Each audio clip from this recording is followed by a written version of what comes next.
Hello everyone, welcome back to my YouTube channel. तो आज की जो वीडियो रहेगी वो हमारी कुर्ती कटिंग की रहेगी और ये जो साइज़ रहेगा वो हमारा 44 साइज़ का रहेगा, यानी कि हैवी साइज़ की हमारी ये कुर्ती की कटिंग रहने वाली है। हम इजी और सिंपल तरीके से, एकदम आसान तरीके से आपको इसकी कटिंग बताएंगे। तो वीडियो शुरू करने से पहले अगर आपने अभी तक हमारे चैनल को सब्सक्राइब नहीं किया तो प्लीज़ सब्सक्राइब कर लीजिएगा, साथ में बेल आइकन को दबा लीजिएगा ताकि आने वाली हर नई वीडियो का नोटिफिकेशन आपको मिलता रहे। और ऐसे ही हम आपको अलग अलग इजी तरीके से कुर्ती और सलवार पैंट उन सब की कटिंग बताते रहेंगे। तो चलिए हम वीडियो शुरू करते हैं। तो देखिए, ये जो हमारा फैब्रिक है, मैंने साइज़ के अकॉर्डिंग इसको फ़ोल्ड कर लिया है। फ़ोल्ड मैंने इसलिए किया है क्योंकि हमारी वीडियो लंबी हो जाती है अगर हम पूरा प्रोसीजर आपको बताते हैं। तो देखिए, मैं आपको कैसे फ़ोल्ड किया वो मैं बता देती हूँ आपको।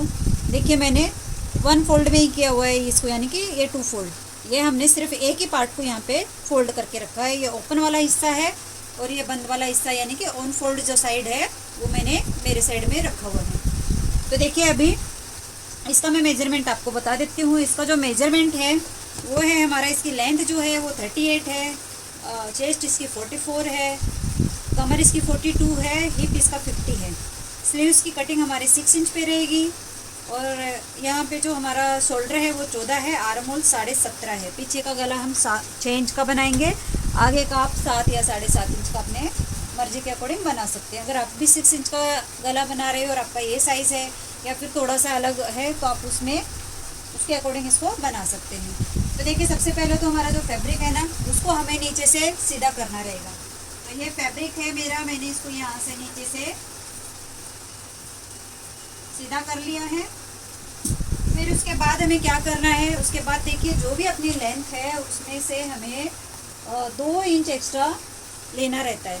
2 इंच एक्स्ट्रा क्यों लेना रहता है? आधा इंच तो हमारा ऊपर सिलाई मार्जिन में जाता है और 1.5 इंच हमारा नीचे फोल्डिंग में जाता है, इसलिए आपको 2 इंच एक्स्ट्रा लेना है। अगर आप हेमिंग वाला नहीं बना रहे हो, अगर आप हेमिंग वाला बना रहे हो तो आपको फिर एक्स्ट्रा लेना पड़ेगा, क्योंकि 2.5 इंच तो हमारा नीचे फोल्ड हो जाता है और आधा इंच ऊपर। हेमिंग वाला बना रहे हो तो आपको 3 से 3.5 इंच एक्स्ट्रा लेना पड़ेगा। तो ये हम देखिए, जो हमारी लेंथ है 38 है, तो हम 40 इंच पे यहाँ पे मार्किंग कर रहे हैं लेंथ के लिए। तो ये हमारी 40 इंच पे लेंथ की हमने मार्किंग की है। तो यहाँ से हमने बना ली एक स्ट्रेट लाइन। फिर देखिए, एकदम इजी और सिंपल तरीके से हम आपको बताएंगे कि आपको बिना किसी फॉर्मूला के और बिना किसी झंझट के। तो देखिए, फुल शोल्डर हमारा कितना है, तो एक बार हम फुल शोल्डर ही ले लेते हैं यहाँ पे। तो फुल शोल्डर मेरा यहाँ पे है 14 इंच का, तो यानी कि 7 इंच का मैं यहाँ पे मार्क कर रही हूँ, ठीक है। उसके बाद देखिए, आधा इंच हमें यहाँ से डाउन करना है, क्योंकि पीछे का गला हमारा ज़्यादा बड़ा नहीं है, तो इसलिए ½ इंच तक आपको यहाँ पे डाउन जाना पड़ेगा। अगर आपका पीछे का गला डीप रहेगा तो आप शोल्डर डाउन मत कीजिए, शोल्डर स्लोप मत कीजिए। उसके बाद देखिए, यहाँ पे हमें क्या करना है कि जो हमारा पीछे का गला है 6 इंच का, तो आपको यहाँ पे अपने 7 इंच, यानी कि फुल शोल्डर का आधा लिया है 7 इंच, तो पीछे का गला हमारा 6 इंच है, तो सीधा सीधा आप यहाँ से आधा इंच माइनस कर दीजिए। यानी कि अगर आप टोटल में से देखेंगे तो 1 इंच माइनस करना रहेगा, फुल शोल्डर में से 1 इंच। अगर आप ऐसे फोल्ड करके देख रहे हो तो अभी हमने फुल शोल्डर पे मार्किंग की है, तो हम आधा इंच कम करके 6.5 इंच पे मार्किंग कर देंगे, ठीक है। ये मैंने कर दी 6.5 इंच पे मार्किंग।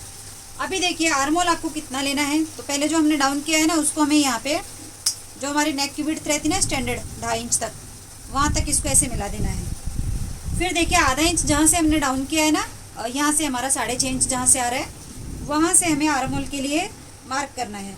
आर्म होल के लिए मार्क कितना करना है आपको, हैवी साइज़ है हमारा यहाँ पे 40 साइज़ है, तो आपको इसमें से कुछ भी यानी कि 40 प्लस साइज़ है, तो यहाँ पे आपको कुछ भी बढ़ाने की ज़रूरत नहीं है। जितना भी आपने यहाँ पे आर्म होल लिया है, सॉरी शोल्डर लिया है, उसका यहाँ पे आप 2 सूत बढ़ा सकते हो, यानी कि 0.25 इंच यहाँ पे बढ़ा सकते हो, नहीं तो आप उतना भी ले सकते हो।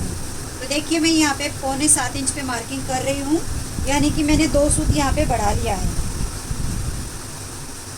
अगर आपका 40 से नीचे साइज़ रहता तो हम आपको यहाँ पे बोलते कि आप ½ इंच प्लस कीजिए, बट यहाँ पे हमारा साइज़ हैवी है, तो हैवी साइज़ के अकॉर्डिंग आर्म होल अपने आप हमारा सेट हो जाएगा, तो हमें इसमें कुछ भी प्लस करने की भी फॉर्मूला लगाने की ज़रूरत नहीं है। फिर देखिए, हमारा जो चेस्ट कितना था वो 44 था, तो देखिए मैं आपको बता दूँ, ये जो चेस्ट है मेरी वो लूजिंग के साथ में है, आपको लूजिंग ऐड करनी है। आप 2.5, 3 और 4 इंच तक लूजिंग ले सकते हो। तो देखिए मेरा पीछे का गला छोटा है, मैंने 3 इंच की इसमें लूजिंग ऐड की है, यानी कि जो मेरी जो चेस्ट थी ना उसका मैंने उसमें 3 इंच जो टोटल हमारी जो चेस्ट थी उसमें मैंने 3 इंच प्लस किया है। तो यहाँ पे मेरी जो चेस्ट है वो 44 है अभी लूजिंग के साथ में, तो 11 इंच पे मार्किंग कर रही हूँ। उसके बाद देखिए कमर के लिए मार्किंग कर रही हूँ 7.5 पे और हिप के लिए मार्किंग कर रही हूँ 14 इंच पे। तो यानी कि जो हमारे सारे साइज है वो स्टैंडर्ड साइज है, आपको ऐसे ही करना है। यहाँ से इन सभी लाइंस को ऐसे सीधा मिला देंगे। फिर कमर हमारी कितनी थी, कमर थी हमारी 42 का 4th पार्ट होता है 10.5 इंच, और हम इसमें पीछे टक्स डालने वाले हैं, तो आधा इंच हमारा यहाँ पे टक्स के लिए भी जाएगा, तो आधा इंच और एक्स्ट्रा हमने लिया है। अगर फ्रंट और बैक दोनों में टक्स डाल रहे हो तो 1 इंच लीजिए, अगर सिर्फ बैक में डाल रहे हो तो आधा इंच लीजिए। फिर देखिए हिप के यहाँ पे हमारा हिप कितना है, 50 इंच का हमारा हिप है, तो उसका 4th पार्ट हो गया 12.5 इंच। तो ये मैं 12.5 इंच पे मार्किंग कर रही हूँ। अभी ये जितनी भी मार्किंग की है उनको हमें ऐसे स्केल से मिलाना है, और यहाँ पे हमने 1.5 इंच का सिलाई मार्जिन ऐड करना है पूरे इसमें। आपको नीचे से मैमिंग वाला बना रहे हो तो 1.5 इंच रखिए, अगर मशीन वाला बना रहे हो तो 1 इंच रखिए। तो मैं 1 इंच यहाँ पे यहाँ से, बाकी मैं 1.5 इंच पे मार्जिन लिया है। अभी देखिए यहाँ पे यहाँ से यहाँ तक जितना है दामन के इधर भी हमें उतना ही लेना है। ए लाइन में बनाना है तो आप 3-4 इंच एक्स्ट्रा ले सकते हो नीचे। तो यहाँ से यहाँ पे मेरा है 13.5 इंच, तो मैं सेम उतने पे यहाँ पे मार्किंग कर रही हूँ, और यहाँ से भी मैं इस लाइन को ऐसे सीधा मिला दूँगी, ठीक है। और ये हो गया हमारा एग्जैक्ट जो हमारा दामन रहेगा ना वो, ये मार्जिन वाली लाइन है, और ये हमारी प्रॉपर जो तैयार होगी ना वो वाली लाइन है। आपको थोड़ा आवाज़ क्लियर नहीं आ रहा होगा क्योंकि बाहर बहुत ज़्यादा बारिश हो रही है, उसकी वजह से थोड़ा डिस्टर्बेंस हो रहा है। तो देखिए ये हमारा हमने इतनी मार्किंग कर ली है। आगे की मार्किंग शुरू करने से पहले अगर अभी तक आपने हमारे चैनल को लाइक नहीं किया तो प्लीज़ लाइक ज़रूर कीजिएगा, क्योंकि हम इतनी मेहनत कर रहे हैं तो एक लाइक तो आपको बनता ही है। और साथ में कमेंट भी कीजिएगा कि आपको वीडियो कैसी लग रही है। वीडियो अच्छी लग रही है तो एक कमेंट जरूर कीजिएगा। तो देखिए इतना ये हमारा हो गया है। उसके बाद देखिए हमें पूरा यहाँ पे आर्म होल का, तो कुर्ती में हमारा क्या रहता है, मेन आर्म होल का ही रहता है, बाकी तो कुछ दिक्कत आती ही नहीं है कि हमें आर्म होल वो सब कितना लेना रहता है।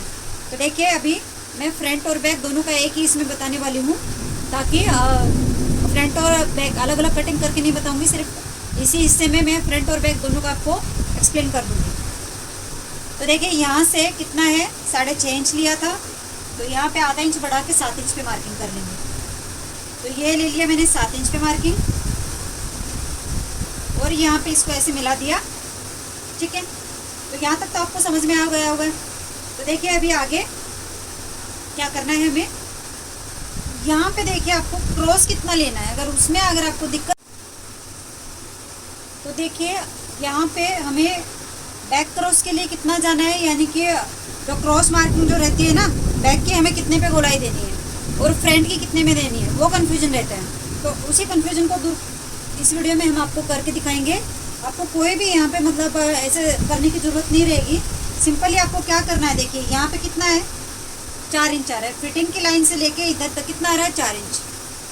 तो यहाँ पे भी हमें 4 इंच पे एक मार्किंग करनी है, और यहीं से इसको हम यहाँ पे गोलाई दे देंगे, ठीक है। आप फ्री हैंड भी दे सकते हो और आप शेपर से भी दे सकते हो। आपको ऐसे रखना है, और ऐसे करके आपको इस पॉइंट पर अच्छे से आपको शेपर को सेट करना है कि हमारा शेपर जहाँ पे भी सेट हो रहा है ना वहाँ पे हमें ऐसे इसकी गोलाई देनी है।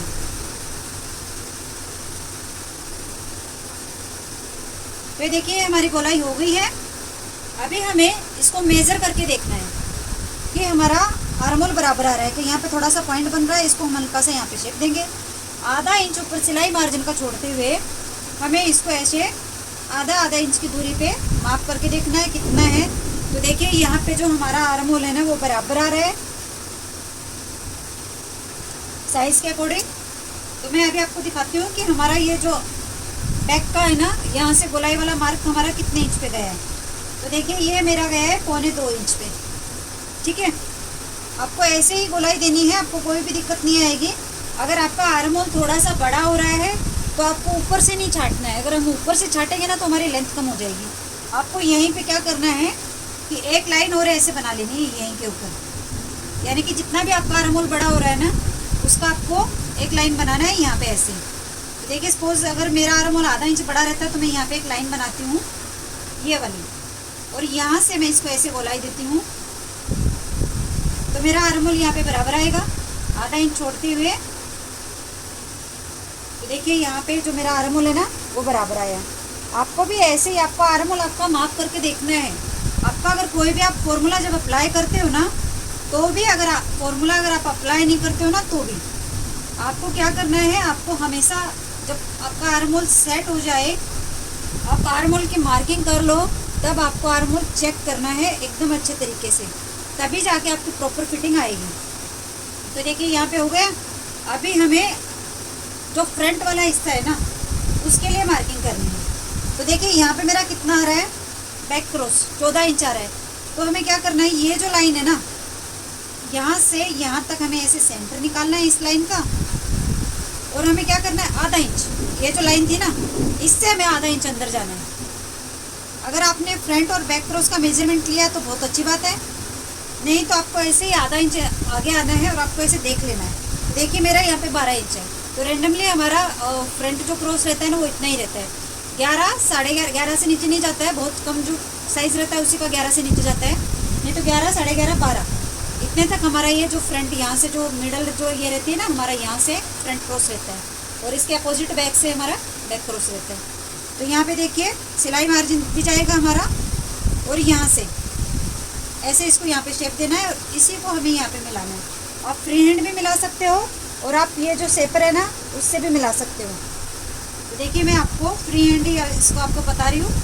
आपको हल्के हल्के ऐसे डॉट बनाने हैं और फिर यहाँ से आपको ऐसे शेप देना है। ये हो गया हमारा फ्रंट का आर्म होल और ये हो गया हमारा बैक का आर्म होल। इसी के अकॉर्डिंग हमें कटिंग करनी है। पहले हम बैक का आर्म होल के अकॉर्डिंग कटिंग करेंगे, उसके बाद हम फ्रंट आर्म होल को छाटेंगे। तो देखिए बैक के अकॉर्डिंग मैं इसकी कटिंग कर लेती हूँ पहले तो।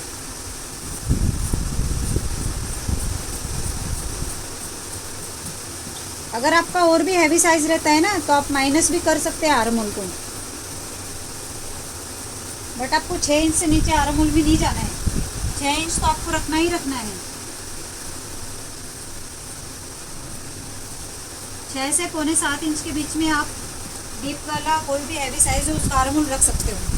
तो देखिए बैक के अकॉर्डिंग हमने कटिंग कर ली है। अभी देखिए बैक पार्ट की कटिंग मैं इसमें आपको नहीं बताऊंगी। आपको क्या करना है, सेम ऐसे ही रख के बैक पार्ट की कटिंग करनी है। उसमें चेंजेस क्या रहेगा, यहाँ से 0.25 इंच बैक वाले पार्ट को बढ़ा लेना। अभी देखिए ये जो मेरी लाइन है ना यहाँ पे, ये हो गया हमारा फ्रंट वाला हिस्सा, और जैसे हमने समझो कि हमने नीचे बैक वाला पार्ट भी रखा है तो इतना आपको ऐसे बढ़ा के लेना है बैक वाले पार्ट को। बाकी सेम वैसे ही मार्किंग कटिंग करनी है और फिर फ्रंट का जो आर्म होल है ना उसकी हमें गोलाई दे देनी है। तो आज की वीडियो हमारी यहीं पे ख़त्म होती है। मिलते हैं नेक्स्ट वीडियो में, तब तक के लिए बाय।